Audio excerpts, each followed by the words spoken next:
দর্শক, যেমনটা বলছিলাম যে অবশেষে পরমাণু বিদ্যুৎ উৎপাদনে কমিশনিং লাইসেন্স পেল রূপপুর পারমাণবিক বিদ্যুৎ কেন্দ্রের প্রথম ইউনিট। এ বিষয়ে কথা বলতে পাবনা থেকে সহকর্মী মুস্তাফিজুর রহমান আমাদের সঙ্গে যুক্ত হয়েছেন। মুস্তাফিজ, জানতে চাই যে পারমাণবিক কেন্দ্রের বিদ্যুৎ উৎপাদনে আর কোনো তথ্য আছে কিনা আপনার কাছে, এবং জ্বালানি সংকটের এই সময়ে এই বিদ্যুৎ কাজে লাগানোর পরিকল্পনা নিয়ে কোনো তথ্য কি আপনার কাছে আছে কিনা?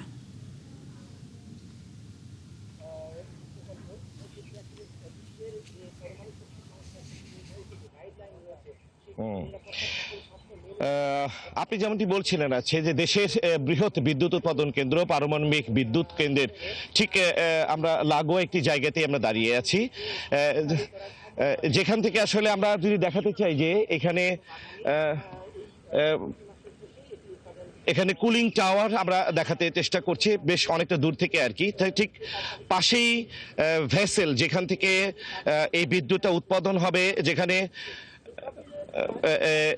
যেখানে আপনার যেখান থেকে আসলে বিদ্যুৎ উৎপাদন হবে আর কি, উৎপাদন হবে। আমরা জানি যে 2023 সালে কিন্তু আসলে এখানে পারমাণবিক যে ইউরেনিয়াম দিয়ে যে বিদ্যুৎটা উৎপাদন হবে সেটি কিন্তু 2023 সালে কিন্তু এখানে এসে পৌঁছেছে, এবং যে পারমাণবিক বিদ্যুৎ কেন্দ্র বিদ্যুৎ তৈরি করতে যে প্রতিবন্ধকতা ছিল দীর্ঘ এক যুগ পরে, দীর্ঘ সময় পরে কিন্তু সেই অনুমোদনটা মিলেছে। এখন বিদ্যুৎ উৎপাদন করতে কোনো প্রতিবন্ধকতা আসলে আর রইল না।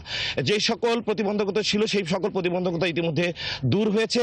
আমরা যেটা তথ্য পেয়েছি যে এই যারা এর সাথে সংশ্লিষ্ট রয়েছে তারা যেটা বলেছে যে এখান থেকে পর্যায়ক্রমে আসি, প্রথমে 300 মেগাওয়াট এবং পর্যায়ক্রমে 1200 মেগাওয়াট প্রথম যে টাওয়ারটা রয়েছে সেখান থেকে কিন্তু এই বিদ্যুৎটা জাতীয় গ্রিডে কিন্তু আসলে সংযোগ হবে আর কি।